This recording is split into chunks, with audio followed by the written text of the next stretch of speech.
A season that started with such promise did not take long to get off the rails quick, and the Sixers continue to work their way to pick up the pieces and make the most of whatever is remaining of this year, most notably by losing to the Toronto Raptors to increase their lottery odds. While it has been about as frustrating of a year as one could possibly imagine, we're still going to dig deep and talk about this Sixers team. So I got my guy Jacob Moreno with us. Shout out to you guys hanging with us over on Sixers Digest or wherever you are listening. Make sure you are smashing that subscribe button. But Jacob, to throw it to you right off the bat here, where are you at on the Sixers team right now? We saw a loss, which I guess we're counting as victories these days, over a Toronto Raptors team, which is right in the same mix as the team. Where's your mindset at with this team?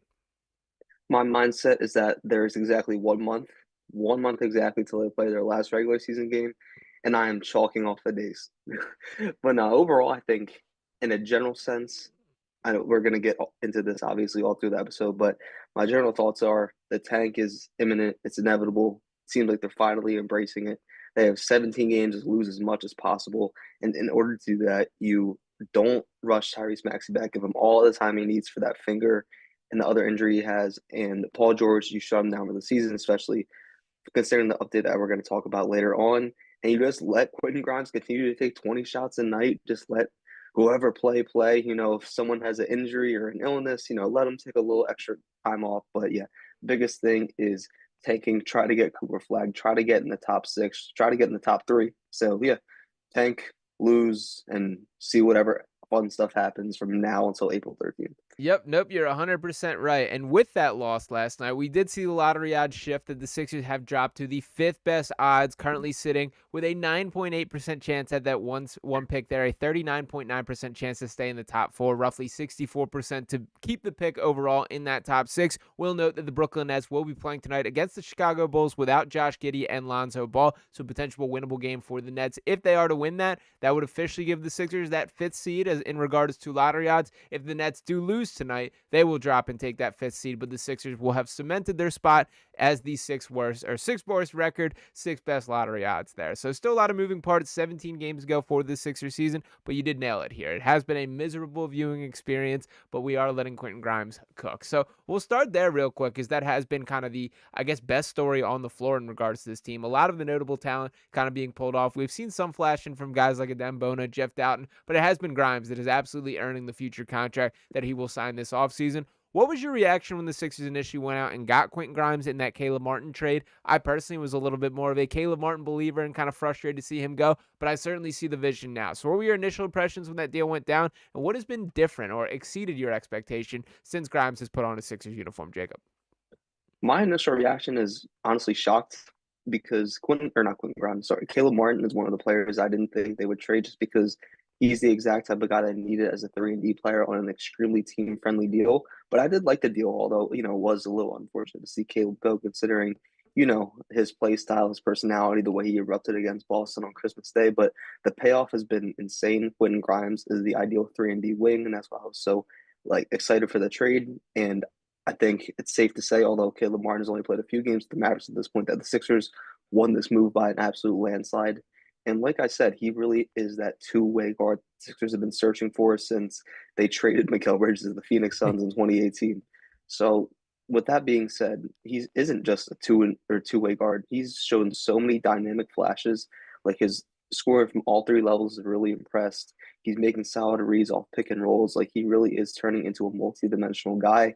And with that, I even published an article about this. There has been a lot of talk about who should start next season, assuming that he resigns and the Sixers get healthy. Should it be Jared McCain or Quentin Grimes? I've seen some people go as radical as to say that they should both start and Maxey should be traded, but that's probably a discussion for a whole other day. But he's just been that good. He's had more, like you tweeted, almost has like a million views at this point. He has more 30-point games than Paul George at this point. Like he has truly been the only salvageable, enjoyable part of what has been a brutal eye score of games to watch. Yeah, 100% there. It is funny to me, that specific tweet, the people pushing back on well, Quentin Grimes is just playing for nothing. Like he's has the opportunity to shoot all the shots versus Paul George was fitting in. It's like, dude, the Sixers would have welcomed Paul George trying to take all the shots on some of Exactly. these games that he played in this year. But nonetheless, a lot of the big picture stuff is going to be difficult to calculate until the chips finally fall. We see what the outlook is for the offseason, particularly in regards to that pick and all other options on the table. But Quentin Grimes seems like a pretty notable part of this, that he's a restricted free agent. The Sixers will own their bird rights. The only real chance, and shout out to Adam Aronson, Sixers Adam of Philly Voice, who did a really nice write-up on this earlier today. It is the Brooklyn Nets that are a team that have a chance to essentially steal him or outprice the Sixers for Quinton Grimes. All other teams, it seems pretty unlikely from a cap space perspective or anything like that. And of course, with restricted free agent, the most important part of that meaning you have a chance to match the offer of opposing teams. So I don't think Daryl Morey would have made this move without the desire or the belief that he could retain Quinton Grimes with the intentions of bringing him back next year. Is there any sort of price point that you would be uncomfortable with in bringing Grimes back? And for what it's worth, I do think he's a perfect complement to Maxey McCain, that he is a little bit more of those defensive oriented. And sort of my expectations was that he could be that, a 3-and-D type guy who can ball handle a little, hit spot up threes. There's been so much more than that I've been excited by in his game. But is there a price point that, with that being said, do you have some concern that this could be a little bit too much of good player on bad team syndrome and that the everything's a little inflated? Is there any limit that you would for bringing back Quinton Grimes? I think anything over like 20, 25-ish mil might be a little crazy, especially considering the new CBA. But anything below that, you have to bring him back because, like you said, he really isn't just a 3-and-D guy. He's blossoming into an overall, like I said earlier, like a dynamic force, a guy who can create all pick and rolls, a guy who can spot up, a guy who can pull up from three or anywhere from half court. And like that's not a talent you let slip away. So even if it is like 20, 25 million, I don't know, you have to consider everything. I think it is a steep price, but overall, you have to do exactly what you can to, retain him. And another thing is the Sixers are so financially limited with the signing of Paul George and that Joel Embiid extension kicking in. So if you do want to contend, then you have to bring him back at all costs, no matter if you're in the first or second tax apron. So the free agency will definitely be an interesting thing. I think the Nets, like Adam said, like they have a ridiculous cap. Yeah. Like they can get anyone they choose to this offseason. And I don't know if the Nets would be interested from a building standpoint or kind of auctioning him at the trade deadline for a lot of draft capital. I guess we'll see whatever happens in the upcoming draft if that determines. But overall, Sixers need to keep him at all costs unless the price is like ridiculous. I'm going to actually raise that to like 25, 30 mil because Okay. I think that's where you get to like all-star caliber star range. Yeah, no, I'm with you there. I do want to see Quinton Grimes in a Sixers uniform next year, and pretty excited about what the backcourt of the future could be with that little trio of Grimes, McCain, and Maxey there. I like that Grimes is a little bit bigger, has a little bit more defensive chops in them, although I've been at the forefront of pushing that Tyrese Maxey has dramatically improved his defensive abilities throughout his career, and especially this season. I think McCain still has a ways to go in that category, but I'm not out on it potentially happening. He's obviously a rookie, 20 years old, and that'll come with a little bit more experience there, but Grimes is for sure the more advanced defender out of the three of them, which I think is important when considering balance and sort of setting up a roster from that standpoint. But to kind of talk a little bit about one of these guys that have this cap situation handcuffed here, it is Paul George. Now we'll start directly with this contract from Paul George, which of course we are in year one of, and there's still a lot more on the table. 150 million and change for him. Also did want to note there's a 15% trade kicker in there, and why that is important is not only did we get the update from Shams Charania that it does seem likely that Paul George will be shut down for the season, adding a knee injury in addition to the groin and pinky issue that he is still dealing with there. But we also got a report saying that the Sixers will be trying to trade Paul George. This being from Sam Amico there. Take that as you will. But with all this being said, Jacob, the Paul George experience has been about as disastrous as possible. On the season, looking at his numbers, 16.2 points, 5.3 rebounds, 4.3 assists, shooting 43% from the field, 35.8% from three. I mean, I don't even know where to go with this Paul George direction. We'll start with the injury first, man. I see no reason why he should step back on the floor this season. Do you feel any differently there? No, 100% not. I think there's absolutely no reason he should play another game, especially considering the Sixers are essentially trying to tank. Obviously, it's not confirmed, but between all the lines, that's the obvious goal. And I also want to point the injuries thing because I'm going to use Joel Embiid for example. Like Mm-hmm. he came off a meniscus repair, or not repair, I'm sorry, procedure. He wasn't 100% coming into the season. Paul George was, Yeah. and he still sustained so many different injuries. The bone bruise in his first preseason game, the pinky injury, his groin soreness, and so many stuff in between that. And he's only going to get older. And that's the scary part. Like the fact that he was 100% good to go for the season and just his season completely got derailed by miscellaneous injuries, that's the most alarming part to me. And as far as trading him goes, I think I am kind of over the Paul George experience because I just don't see this getting any better. Because granted, yes, Joel Embiid didn't appear on the floor that much. We didn't see the big three that much, but still considering his just lackluster production, his inability to scale up when Embiid was down, like we've seen again and again, he would settle for 8, 10 shot attempts against teams like the Nets, like that game before the All-Star break. So I think there's a team out there, and I really don't think that there's many Yeah. that will want to like take on his contract. Maybe like the Suns if KD requests a trade and there's some crazy framework there, or the Hawks are in a last push to keep Trey around, they kind of do that. But yeah, if there's any type of team who would offer a few expiring, teamish friendly contracts, I think the Sixers should instantly pull that trigger because we don't know if this team is still a contender, even when healthy. Because, like we've talked about, like yes, they've been had a winning record. I think when all three of them played, I might be wrong with that honestly, but they really haven't showed that it could work. And with that, you need to prioritize flexibility because everyone's only getting older, and teams in the East are only getting better. Yeah, I truly feel that lottery day, May 12th is, I believe, the day. That's off the top of my head, so apologies if I'm wrong there. But that will be one of the most fateful days in the Sixers franchise. I think if things break correctly and you get a key piece here, that say we're talking about Cooper Flag, the best case scenario, and all of a sudden you can run with a Cooper Flag, Tyrese Maxey, and Jared McCain future, the outlook gets pretty bright for this franchise. If by some reason it falls out of that top 7, they're going to have some really hard look in the mirror questions. Now, as far as the trade Paul George directly conversation, I'm certainly not digging my heels in that I want him back in a Sixers uniform next year, that he has to be here. I just find it a little unlikely that you can find a deal that actually improves the outlook for this team. I think it's more likely than not that if you're trying to trade him, you're having to attach assets to get off that contract and basically send him away. If that is the deal, I kind of feel like run it back and try again next year. And I think the value of the contract, or I guess as it dwindles and continues to wear down, his outlook as a player only increases with that, as you can kind of talk yourself into a franchise. Okay, it's only a year and a player option, or okay, it's only 1 year left. Who knows if that ultimately happens, but that is sort of my sense in this case, that I don't see there being a strong market for him whatsoever. I think it's more likely than not that he's back in a Sixers uniform, and I agree with the stance of not attaching picks to have to get off him. Do you think that is fair?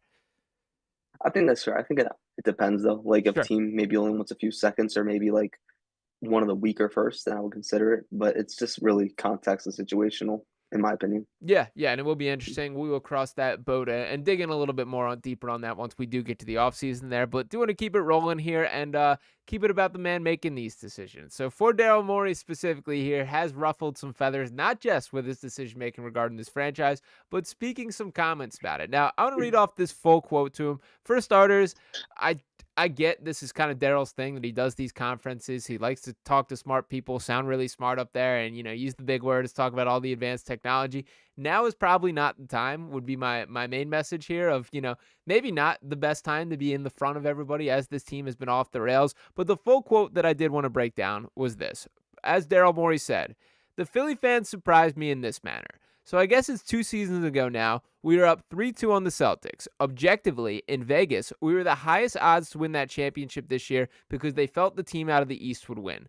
I guess it wasn't like above 50. I've scraped 50 when we were up on the Warriors in 18, and we were up 3-2. Obviously, we then lost a close game, a little bit similar, which was very frustrating. Then we had a very bad loss in Game 7. And, it's a little bit similar to that LeBron-Michael Jordan argument. Obviously, people should feel better about that.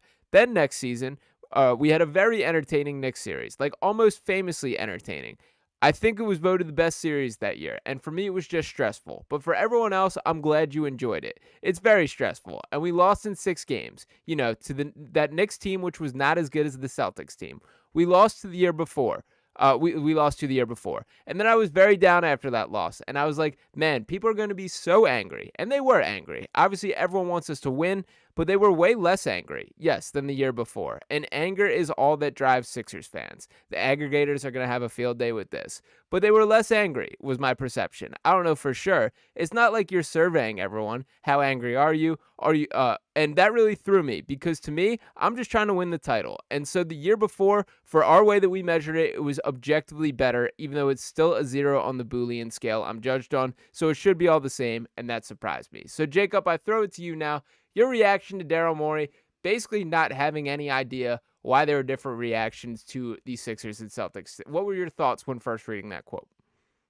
First of all, I was like, what the hell does this have to do with the Jordan LeBron debate? Still don't I don't really know get where I it. really don't understand where he was going with that. And I said it as soon as I read the quote on Twitter this past weekend. Philly fans are very simple. If you're playing good and you're leaving it all on the floor, they're going to cheer, they're going to support you, and they're going to ride with you till the wheels fall off. But if a player is not playing at that standard or a team isn't doing that and they're leaving more to be desired, they're playing down the competition, folding in big moments, they're also going to let you know equally, if not more, because that's what this city is. And that's why it's one of the best sports cities in the entire world. And I'm not going to go as far as say Daryl Morey doesn't get that because maybe he does, but based off that quote, it's very distasteful. And the situational awareness, like you said, was very bad.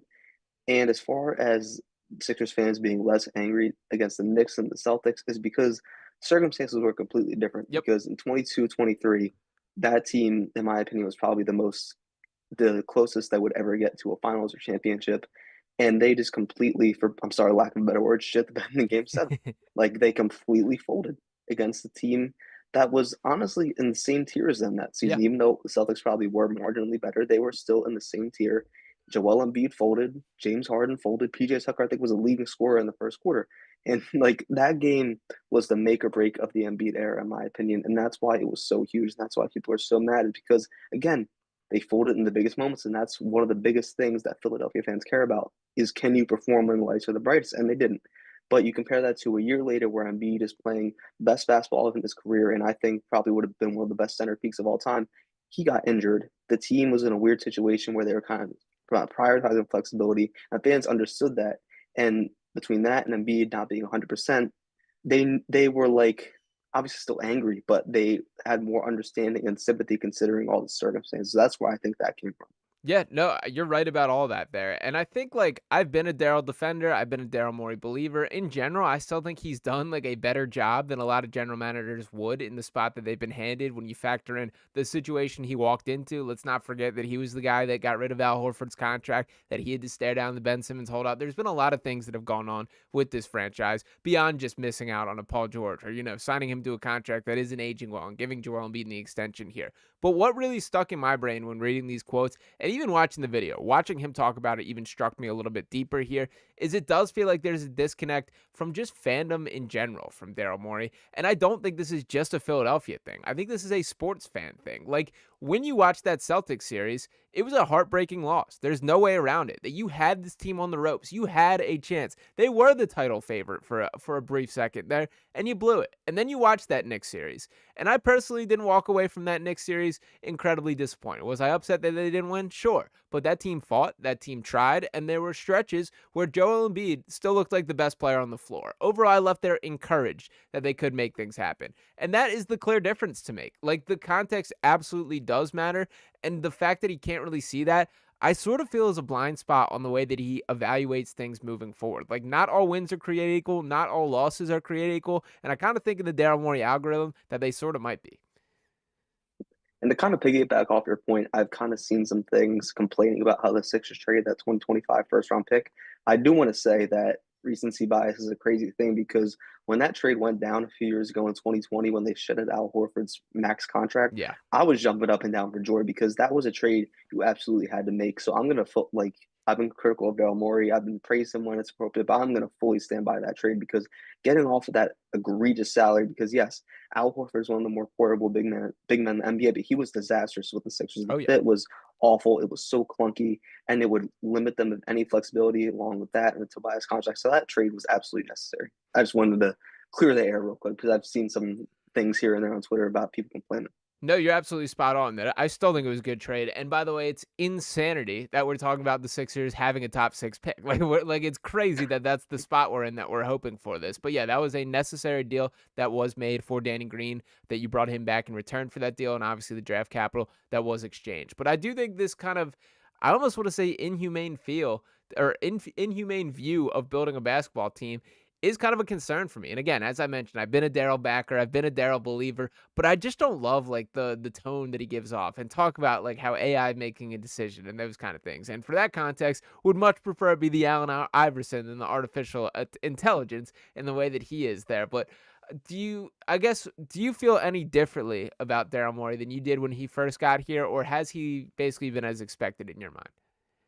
I think I want to touch on the AI thing first. I think a lot of people kind of overthought it and got Sure. a little more angry than they should because it's the year 2025. AI as a whole is only getting more popular across every single industry at this point.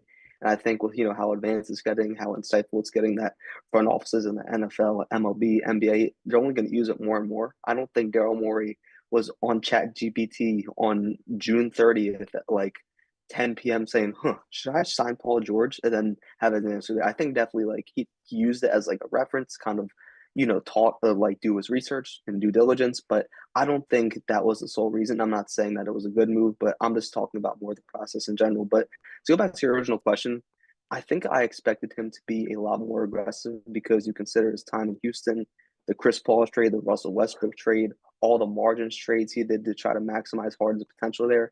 And I know it's a completely different situation because of the Tobias contract, but just didn't really seem like he had that hunger and that aggressiveness that he really had in Houston. Yeah, no, I think that's pretty fair, and I agree with your overall point about AI, and I do think people in general.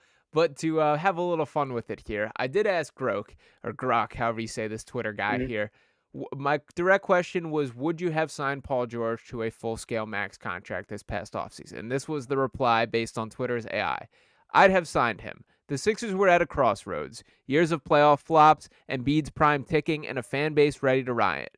George was the best available swing, and in the NBA, you don't win titles without stacking talent, even if it's pricey and imperfect. His fit with Embiid, a floor-spacing wing who can create, and Maxey, a rising guard who thrives off ball, made too much sense on paper. Depth's nice, but stars win in May and June, and George gives you a shot at that elusive Eastern Conference final trip they haven't made since 2001. The age and injury risks gnaw at me, and I'd lose sleep over the back half of the contract, but sitting on your hands wasn't an option. You sign him, cross your fingers his knees hold up, and hope Daryl Morey's gambit pays off with a parade down Broad Street. It's a bet now, not later, and for Philly, that's all that matters. That does sound eerily similar to what I would expect Daryl Morey to answer that question. So I do agree with That is you. really scary. Yeah. Yeah, I do agree with your overall point there, but I kind of just punched it in there out of curiosity and was like, "Wow, I did not love the full context of reading that there." But we'll keep it moving off Daryl Morey a little bit. I do want to ask your brain a little bit about Joel Embiid here. So it's been a little bit quiet on the Embiid front. We've got no updates on what the specific rehab plan or surgery plan or whatever the recovery process that they deem ideal for him is at this point. What's your level of confidence, or what version of Joel Embiid do you think when he steps foot on the floor next time? Do you think it's at the start of next season, and what version of him does he look like? Can I just say it's been so nice not to have to talk about him for weeks just because of how dramatic and crazy the discourse around him this I season has been. apologize for Like bringing it right back it's up been then. no. It's just been such a breath of fresh air. But I think assuming that he gets whatever procedure or extended rest, and assuming boldly assuming that he's at 100% health next season, I think we still see an MVP candidate. To be honest with you, I Wow. don't think we see the 2023, 2024 version of him, but I still think we see a nightly 30-point per game score on great efficiency. I think we hopefully see him lean into playmaking a little bit more, assuming that Maxey and George and McCain and Grimes even hopefully on the floor with him, so he can kind of embrace more of that offensive hub type of role that we talked about for him heading into this actual season. So yeah, I think I expect him to be a little bit worse offensively, but still elite defensively is my biggest concern because yes, he was injured in his limited games that he was available in this season, but defensively he fell off a huge cliff. Like teams were targeting him in drop coverage. I think to that game against the Bucks especially, where he was just he was a traffic cone Yeah. out there. And I think, having extended time or another procedure will definitely help with that. But I don't think that he'll go back to being, the borderline elite defender that he once was. So that's the biggest area of concern for me. Yeah, I agree with that. And from a roster construction standpoint, that's a tough pill to swallow because you got to find some really unique guys. Like Denver is a clear Cooper Flag. example. Yeah, Cooper Flag would fit that bill pretty nicely. So shout out to the ping pong ball. Send some good vibes into the universe there. Like Denver, I would point to as an example of a team that has accomplished it with Aaron Gordon's unique skill set, really complementing Nikola Jokic and making things work. But in general, that's kind of one of my principles that I stand on is I think to have a championship contender, you have to have a center that's a high-level rim protector and can serve as an anchor of a defense. I'm uncertain that we ever see that version of Joel Embiid again. And like, I don't think this dude's going to be a scrub or his career is over. But when actually talking about the talent that, translates to winning basketball, I have some concerns that like the areas that are the most important are going to be the quickest to go on him. He's still going to be nailing mid-range jumpers. He's still going to be an 80% free throw shooter and have his moments where he's absolutely the best scorer on the floor. But if he can't anchor the team in that other direction or do some of the little things, his rebounding also fell off a cliff this year, and he kind of has never been the highest level rebounder ever. Even So in 2023, sorry to interrupt, but yeah, like even a few seasons ago, his rebounding still wasn't that great at like the peak of his powers. yeah, no, you're 100% right there, and that kind of puts them in a unique spot. So it will be interesting to see. Shout out to a couple of you guys jumping in on the comments here. And shout out to James says, I find it funny how the narrative of Sixers fan changed. Before they were saying give the keys to Maxey, now they see Maxey is just a scorer. It's Paul or Embiid's fault. Keep the same energy. Shout out to Vincent chiming in saying where PG hurts us is his refusal to want to play power forward. If if PG played power forward and rebounded more, we'd be so much better. That has been something that he seemed pretty against in the larger part of his career, to be perfectly honest. I still think, like, even if he were to fully embrace that, and now maybe him embracing that is him just committing more as a rebounder, but I still think that they need like a legitimate high-level rebounder to pair that can share the floor with Embiid there. But any thoughts on Paul George at power forward there? Before I went to just the first one, I don't recall me or you ever saying that Tyrese Maxey should have the keys right now. I said maybe in the near future, yes, but I don't know where that came from. But anyways, yeah, I don't think Paul George can be that true four. I mean, he kind of played it if you go about by height, considering the Caleb Martin lineups that they Sure. briefly ran the season. But I think in the larger lens, like you said, they need obviously there's like they're a rarity at this point, but you need a guy like Aaron Gordon for many reasons, rebounding, and it's kind of circle back to what we said a few minutes ago. Like you need him to help anchor the defense because Embiid might have a drop off there. So they definitely need more of a traditional guy. Yabusele has kind of been that, but he really He's isn't that fading. great of a defender Yeah. outside of like post defense. So I don't know, it's a tricky situation, but I think obviously the Sixers roster could look different come June or July, but I think at this point that may be the best option to try to play with Jordan four, especially because of just how basketball is now, because front courts are genuinely smaller. Yeah. So yeah, maybe that's something. Maybe they sign a guy. Maybe they make a margins trade. We'll see. Yeah, will be interesting. And one more note there: bully Andre Drummond moving forward. This dude cannot pick up his player option next year, man. I truly think I can make a case that Dwayne Dedmon was a more serviceable backup center than Andre Drummond has been this year. And that's a huge disappointment to me because I was like, I wanted this guy to be the capable fill-in center when Embiid can't go, all these type of things. But it has been a dreadful experience watching Andre Drummond play basketball. And guess what? I think he probably comes back next year. You too? I'm so glad we were able to talk about Andre Drummond. Unfortunately, I think you do because there is absolutely zero teams who are probably going to offer him 5 million or Oh, more. no way. He'd get a veteran's minimum, the very best, so he's definitely picking that up.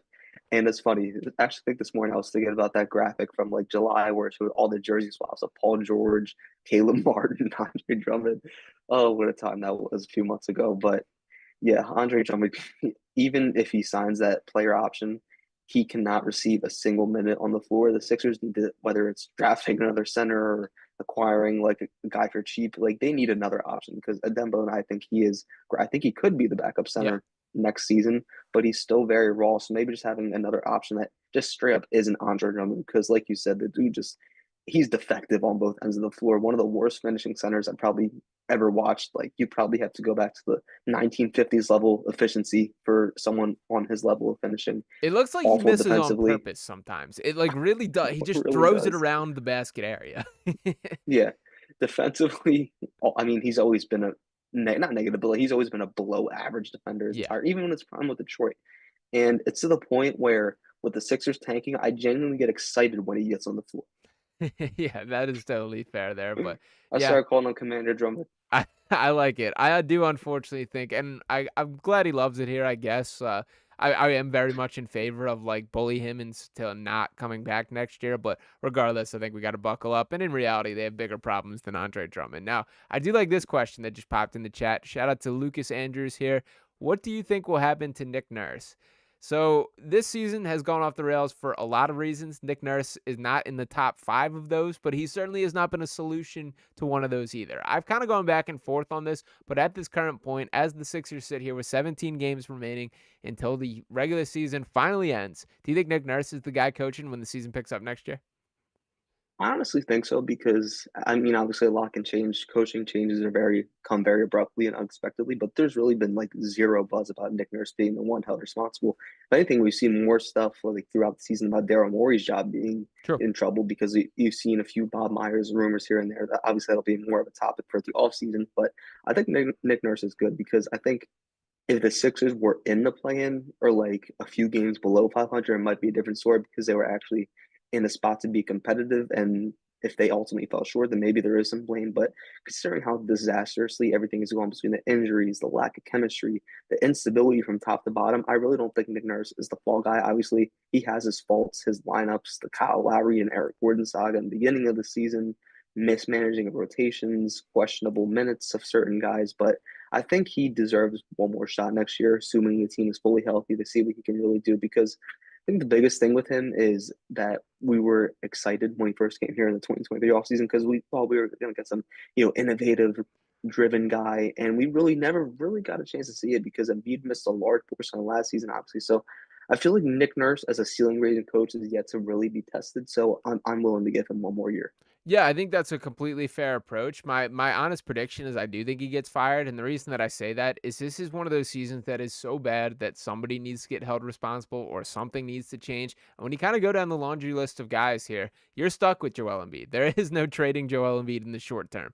I don't really see a world in which you can move on from Paul George and kind of keep your approach open, or that it helps your franchise in a wider sense here. Maxey is a guy that they should not be looking to move on to yet. At the minimum in the short term, we can get into those conversations. We get into the draft and all those kind of things. But my point being here, when you go down the list, you're kind of tied to all these guys. And then it's Daryl Morey. Do you want to have that conversation? And we can, like, that can be something that I think is entertained. But they also handed him an extension just a couple months ago.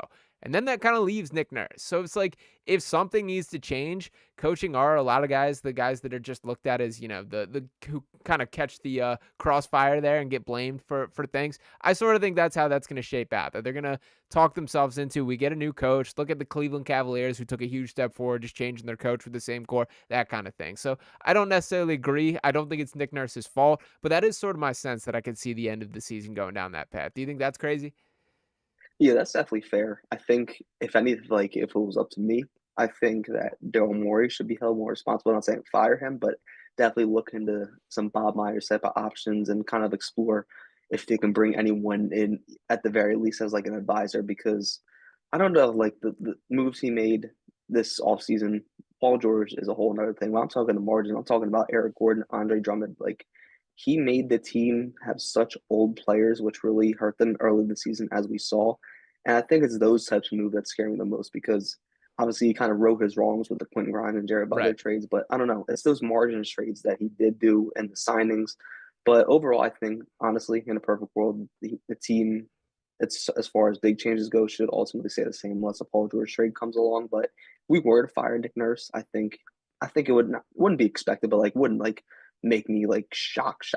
And I think a guy that could maybe replace him a guy or two was Mike Brown because of Okay. how good he is in an offensive schemer and with a big three like Maxey, Paul George, and Embiid, you need a guy like that. And also Sam Cassell, because he seemed to be a great locker room guy in his Yeah. time here. There's a great relationship with Tyrese Maxey. So yeah, he's definitely another guy I would definitely think of. And as far as the Daryl Morey extension, I don't think Josh Harris is a guy to fire someone, especially when he just extended him because he's never really proven to be a guy who's all in throughout his tenure as Sixers owner. So yeah, we'll see. I mean, more likely than not, it's probably Nick Nurse to be the fall guy after Iswan. So yeah, I agree with you there.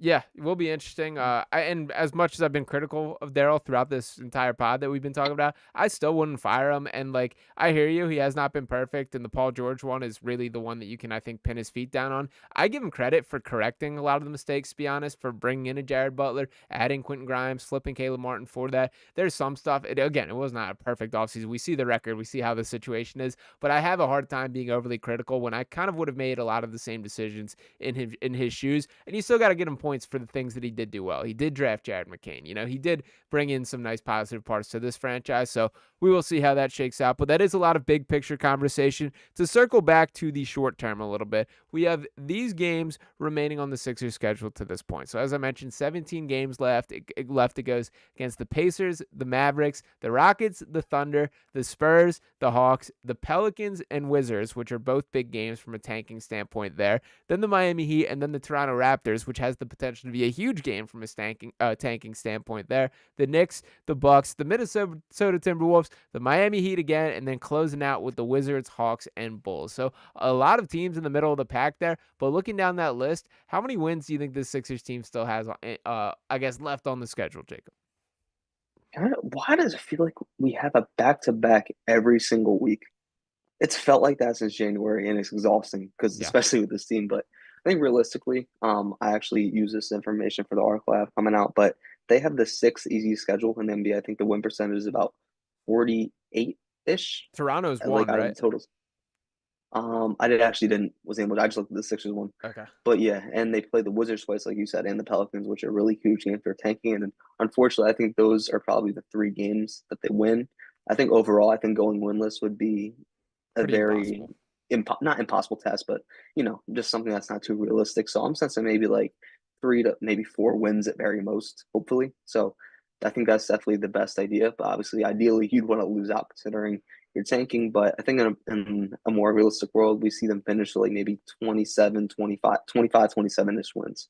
Yeah, I think that's fair. And to be honest, like, you're not going to lose them all as much as you would kind of want to. And all these guys on the court are going to keep competing. That if you're, Alex Reese right now, why do you care about the Sixers draft pick? You're trying to earn yourself a career. So each of these guys are still playing hard, and that's how it should be. That players don't tank, organizations do, and that is what these Sixers are currently doing. Now, to look a little bit, our last look at sort of the lottery odds here, you can see the Pelicans, who are, by the way, Zion back, playing fairly well right now. They have a winnable game tonight as well, so keep an eye on them. Thank you for saying that.